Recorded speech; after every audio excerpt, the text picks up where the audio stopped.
skip it. See it or skip it. See it or Welcome to a new See It or Skip It. We're going to be talking about Predator Badlands, plus a Frankenstein film that's out on Netflix. Plus, we got interviews for an Apple TV series, The Last Frontier. And I am joined solo with Rebecca Frost. How's it going? Solo dolo. We riding solo. Kent couldn't handle this. He couldn't handle the Badlands. And Yeah, we maybe had to kill him again. yep, we can just, cut to it again. Go get the shovel. Do we need any sauce? There's so much sauce under it. Oh, no. There's so much to talk about. Let's start with Predator Badlands, though, because we all saw this last night. So this is your first hunt. And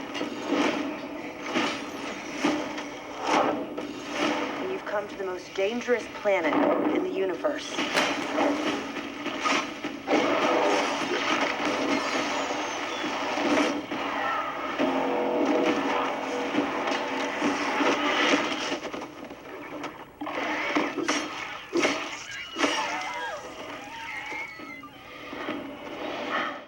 This is continuation from the Prey story that we had a couple years back, and there was the Killer of Killers animated series that came out. We both gave that a see it, but we were wondering what is going to happen with the live action version. So what do you think? I personally loved Predator Badlands so much. It so far my experience with the Predator films, at least Prey and Killer of Killers, very standalone. Like, you do not really need to have seen previous Predator entries to understand what is going on with Nor the should lore. you. Like 8 Predator movies, and I'm supposed to keep track of all of that? And the Predator Badlands, so far, it's trending fresh on Rotten Tomatoes. It's like the top 3rd highest rated Predator film of the franchise. But just so good. All you need to know going in is the Predator, their whole deal is they're hunters, and their whole goal is to get the biggest and best prey that they can get, right? And Predator Badlands, Dex, our main predator, he's going to the Death Planet to get the biggest and baddest trophy that he can get. It's a very messed up rite of passage for the Predator family here. He wants to do this because he thinks that he's proving something to his family. He wants to tackle the biggest thing. Little does he know that there are a lot of Whaling Corporation robots scattered around this place, and he might just come across a half Darth Maul version of Elle Fanning.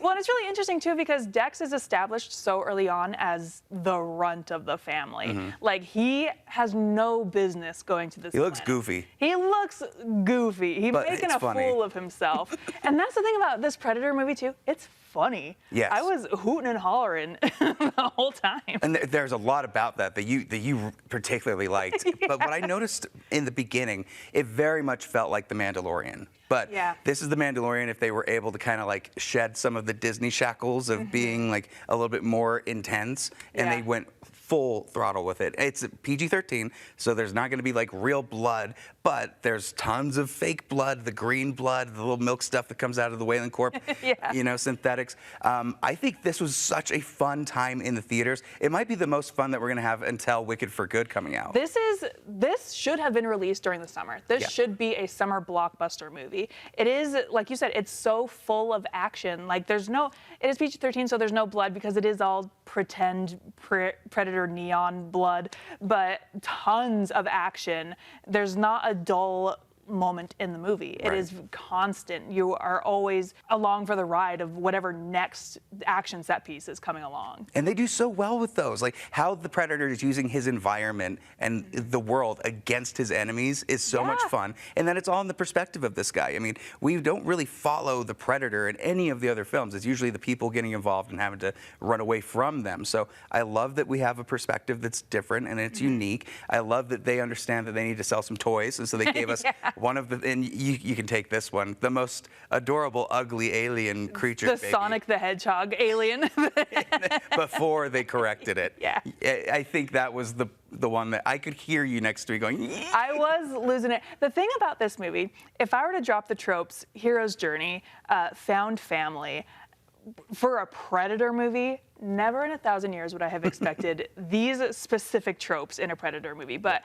And it works. Like, it is a story that you can kind of take and slap on any kind of story. And it doesn't even have to be a Predator movie. It could be a human movie. It could be other aliens. It could be a fantasy movie. It is a very commonplace storyline, but it works for this Predator movie. Yep, and that's the thing. Like, we've seen so many stories because it's a formula that works if you've got good characters that are fleshed out, and I think they do a really good job of that.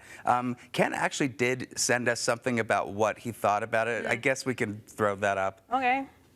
Hey everybody, how's it going? Hey, I just got out of the screening for Predator Badlands, and let me give you my thoughts real quick while I can. Oh, well, that's what he thought about the movie. Very interesting. Oh, Wait, did you just cut me off? no, we didn't. Okay, so you don't want to hear what I have to say about Predator Badlands. Fine, say what you want to say, Ken. Okay, listen. If you guys are being a little too positive, this movie's Oh, good. boo. It's fine. Kent, you're It's a not B here. minus, fun. maybe. Fun. It's fun. Don't get me wrong, it's fun. It really appealed to the inner child inside, but it's destined for like Walmart's $7 bin. It's awesome. I love you guys. I'm sorry I couldn't be there. I want to say skip it because the action is fun, the soundtrack is cool, but it's also forgettable as a movie. Sorry, Rebecca. Sorry. See you guys. All right, thank you, Ken, for sending that video. That's to see it for both of us, right? Yeah, absolutely. Go to the theater. Is it in IMAX? Yes, it made for IMAX.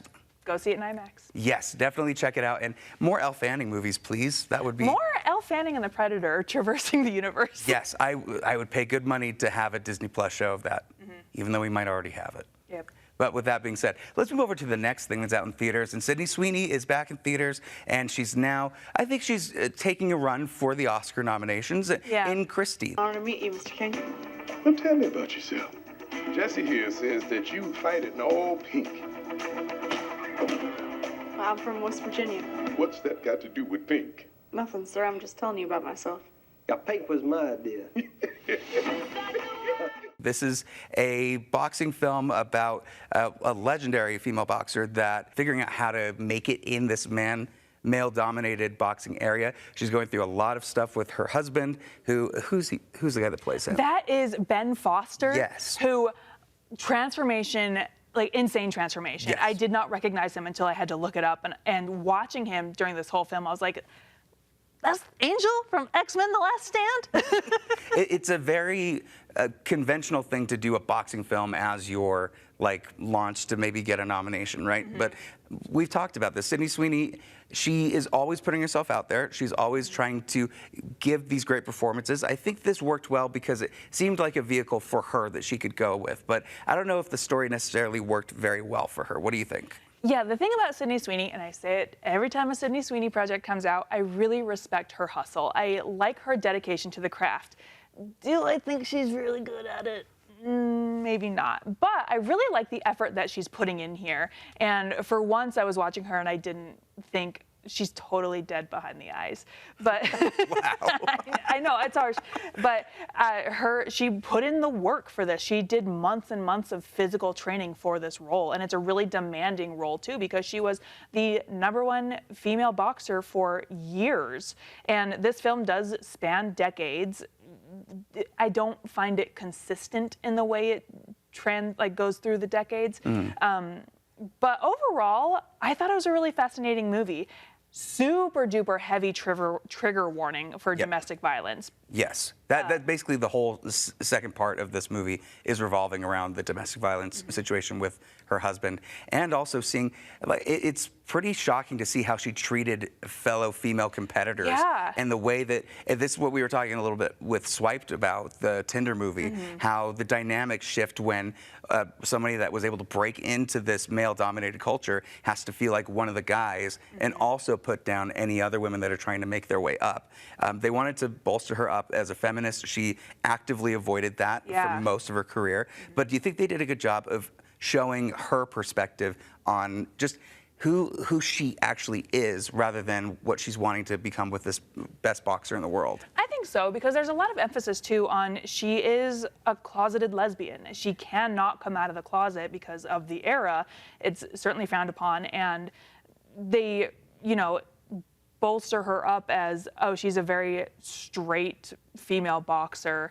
But she also finds herself trapped in this marriage with her trainer turned husband. Yeah. And so there's a lot of layers to Christy, and I think they'd handle it pretty well. Yep, but I do agree. If you're going to stretch it out for the entire lifespan of this person's career, it can get messy. And I think maybe that's where the story started falling a little bit for me. Yeah. I would say this is definitely one that you should check out during streaming, but there's nothing about it that gives you the big spectacle of what like a boxing fight would be on the big screen. Yeah. It's not trying to give you like a Creed moment or anything like that. It's much more a focused drama about a very specific person. Yeah, agreed. I would wait to see it on streaming. Yeah. Well, with that being said, there's two other people that I honestly didn't even realize this was coming out, but Die My Love.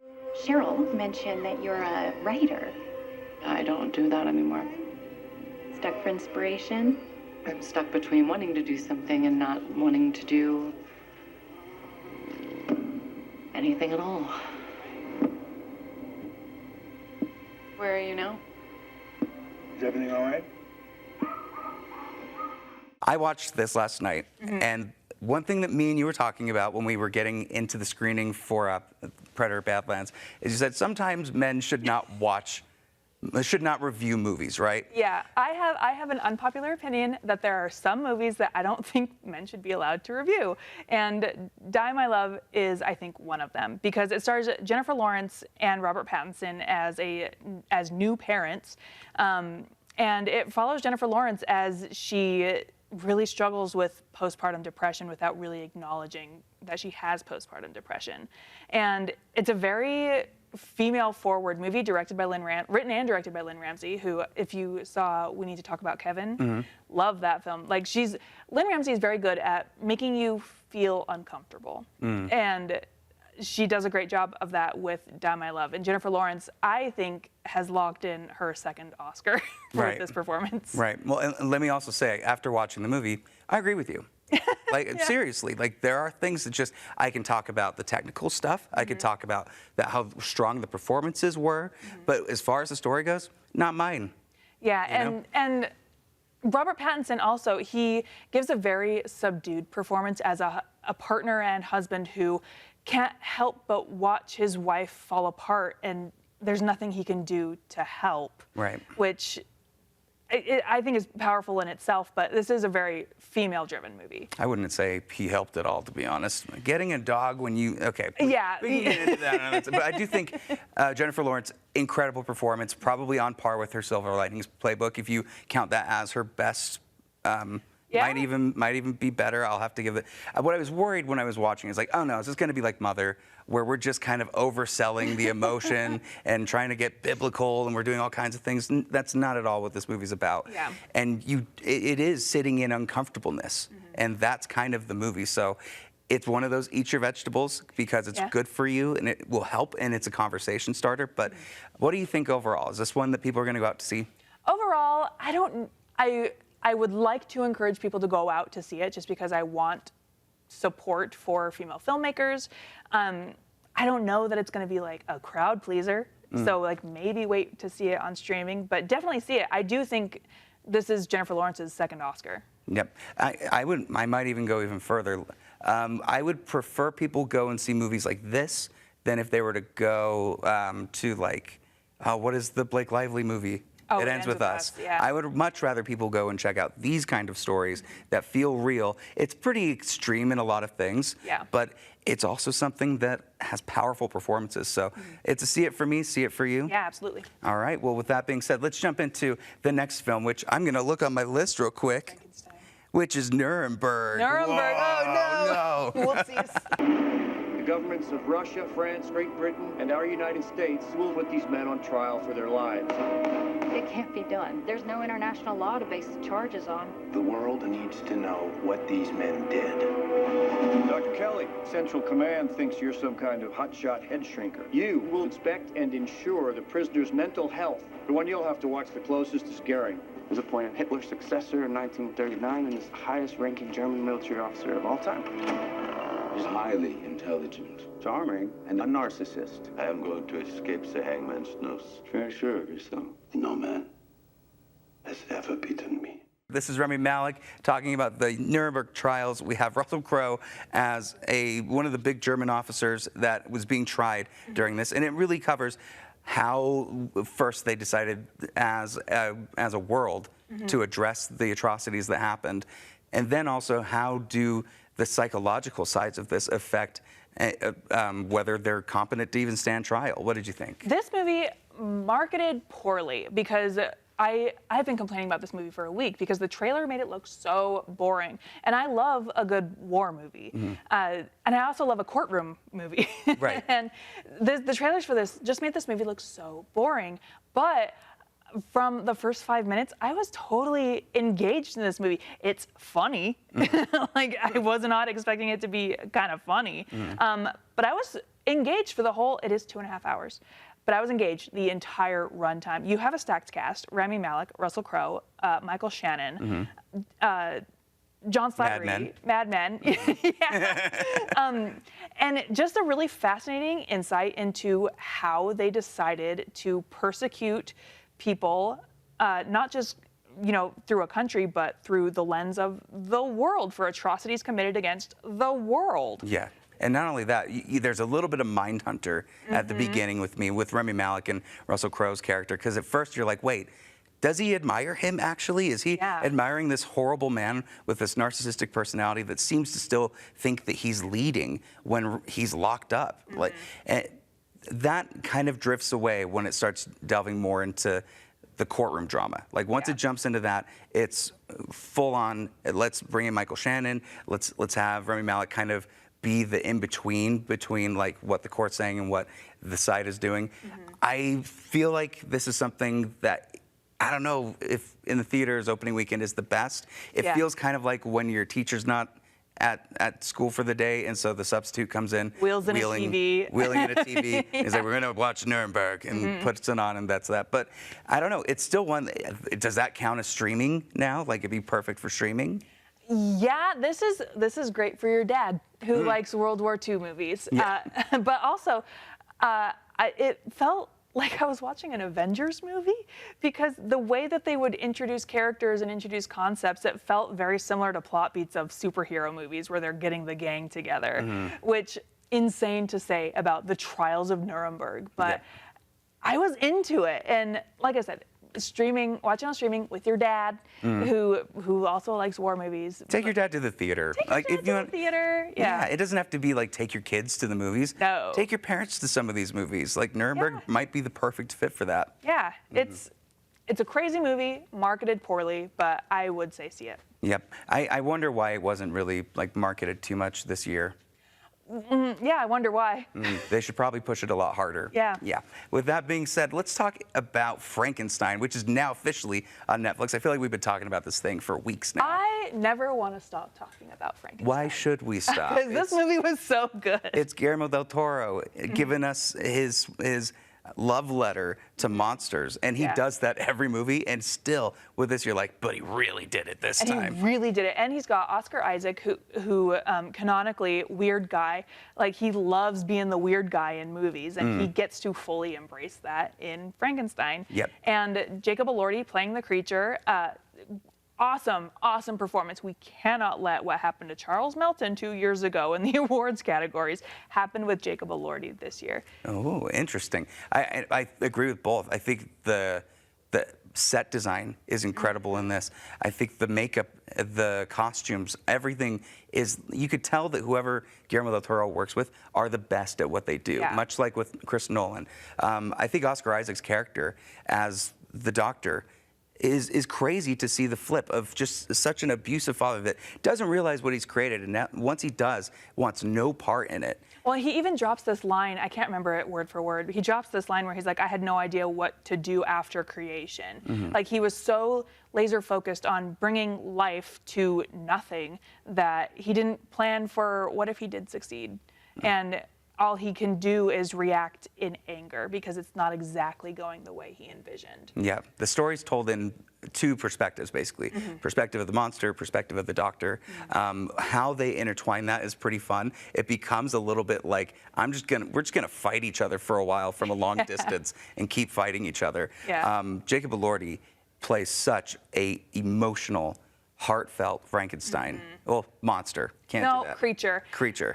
Because I read the book after I watched the movie, because I saw the movie and I was like, yeah, this was good. I wish I know Guillermo del Toro is capable of more. I know he's capable of weirder, and I was kind of hoping that this movie would be a little bit more weird. But then I read the book. I actually listened to the audiobook narrated by Dan Stevens, which is incredible. It's on Audible. He would have been a great Frankenstein. Highly recommend. And after reading the book, I have such a deeper respect for the movie because it is a very good adaptation. It does take liberties in some circumstances, but it is such a good adaptation, and I feel sick that I ever called the creature a monster, honestly. He should. He's not a monster. Yep. He's a living creature who just wants love, and it is refused to him. And so, of course, if he can't indulge in love, he will indulge in rage. And it's just, Jacob Elordi gives the performance of a lifetime. And the whole time I was watching this movie, I kept thinking, wow, this could have been Andrew Garfield. Because Andrew Garfield was originally that part and then dropped out. But man, nobody can stand as tall as Jacob Elordi. He's so tall. He lords over everybody. and really, I don't see anybody else being able to have played him the way he no did. way. But Mia Goth is also in it too. I don't think there was a lot with her character. I wish maybe there was a little bit more fleshed out there. Yeah. But this is a great one, and it's a fantastic one to see on streaming right now. It's on Netflix. You can check it out today, right? Yes. I believe it's out right now. Well, that being said, thank you so much for joining us for this special early Theater Skip It. Rebecca, you're the best. Thanks. Tell everybody where they can find you. You can find me every week at Geek Show Podcast. And you, gross Rebecca. Yes. We're not going to give Kent a plug because, he trashed Predator Badlands. Make sure that you scan the QR code down below. You can follow us on our YouTube, our social media. We're going to have tons more interviews coming out. And with that being said, let's jump right now into an interview that we got with Dominic Cooper, Haley Bennett, and the showrunner for the new Apple TV show, The Last Frontier. With that being said, thanks everyone for watching. We'll see you at the next review. Hey, Patrick, nice to meet Hey, you. John, how's it going? Great. Love your poster. Oh, thank you. Anytime I get a compliment on that I'm already know I'm with friends. So Okay, good. I want to know first, what kind of sparked this idea? Because choosing to have a ton of prisoners escape from a plane in Alaska sounds crazy. Yeah, what sparked the idea? Probably a abject fear of flying. I'm not a great flyer, but I think conceptually there's a hook there that I like that suggests an ongoing story. All these inmates spilled into the wilderness, one guy who's supposed to sort of hunt them down one by one. There's an engine to that feels to me like a TV show and feels like it has some legs. And then you step back and look at the characters and go, okay, what's it really about? Who are these people? What is this catastrophe going to do to them?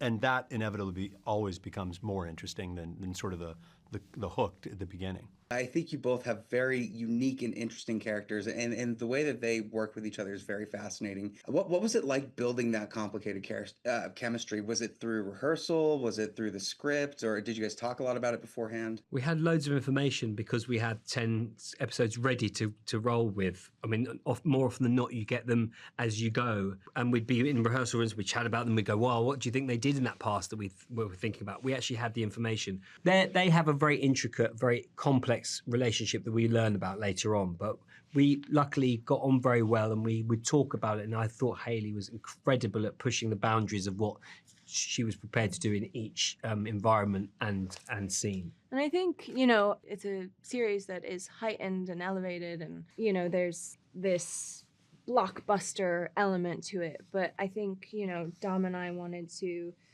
explore the intimacy of these two characters, and they're two characters that know how each other operate very well, and they are each other's intellectual equal, and that kind of cat and mouse game that they're playing is, a very dynamic aspect to the series. Jason Clarke, wow, I think that he's one of those most underrated actors right now, and he's in so many hits. I love that you have him as a lead. What was the first discussions like with you and Jason talking about this character? Jason, I think, really connected to the character. I think he understood this kind of rural guy and somebody that is probably in ways unlike where he comes from, right? I think he understood that. I think Jason, and I think he saw something that was maybe different than what we're used to seeing him in. This is Frank's a very warm, sort of salt of the earth guy. He's a little bit of a throwback. Maybe some of his values are outdated maybe, and I think that was interesting for him. I think he's fantastic, and I love him in everything he's in. But I thought he was specifically great in this, and also there's a physical aspect to the show that is undeniable. The guy's up for anything, So when we're doing takes where he's on a dog sled or he's on a snowmobile and it's let's do it again. He's never one to step back, and I think there was a physical aspect of it that I think must have been interesting to him. Were you out in Alaska with the crew for everything? What were some of the conditions like while you were working on set? Yeah, well, we actually shot in Canada. So we shot outside Montreal, Quebec City, Calgary, and we were in beautiful, beautiful areas of the country. But it was both. It was both bitter cold. I was told the insurance company shuts us down at 30 degrees below, and we got down to 20, a little below 20. That's brittle cold. And at the same time, because we shot over the course of 6-7 months, by the end we're shooting in August, and the wardrobe people are pulling the stuffings out of jackets, and the AC's cranked on the sets. We're trying to be as cold looking as possible while it's sweltering, heat, and all the trees are starting to leave out, But it was a very physical shoot. It's always so interesting, especially when it's like maybe we were in the right season at the beginning, but it's been so long that now we have to change everything temperature-wise. That's so crazy. It was a difficult challenge, the continuity of that. And this show, as you know, it takes place almost one episode per day. So it's almost over the course of 8-10 days, and so the continuity was very important because of that. What was something during production while you two were working with each other on a scene or something that maybe felt like a challenge, but because you knew you were with this scene partner in particular, you thought you were in good hands? I always felt like I was in good hands, and Dominic is such a kind of, he's incredibly well prepared. He's always, on time. He's very professional. I always felt like I could rely on Dominic, and then at the same time, he's an artist, so he is spontaneous and making decisions in the moment, and that is something that I appreciate the most in an actor, is an actor with imagination and that can, he's obviously a very good listener and somebody that is reactive. What I loved when I watched and worked on those scenes together, they're kind of your favorite. When you're in an action film, you want to do you want more dialogue. When you do more dialogue, you want more action. And this, when it came to having done all the action bits, you were like relieved to be talking with actually doing scenes. And looking in the eyes and listening. And we had these lovely sort of romantic moments back. I can't say that, can I? No, it's okay. We go. These. It felt like we were in two different films. Yeah, there's and I watched you do two different narratives. And you're under massive time pressure when you're making 10 eps, and it's not like a film where you have rehearsal and you work it out and you move around the space and you work out. And you made sure that you allowed us to get that. And I wouldn't have, and I often go, sure, what do you want, what do you need? But it's so important that you feel it out and you feel natural and you feel that it's right for who you're creating. And people try and put pressure on you not to do it. You just want to protect that, you I think, have to. Between, on set with performers, and it's something you do that so well. I thought I want to kind of protect the integrity of the characters that we're building, and also create a dialogue in which we can work together and make new discoveries and things that might not necessarily be on the page.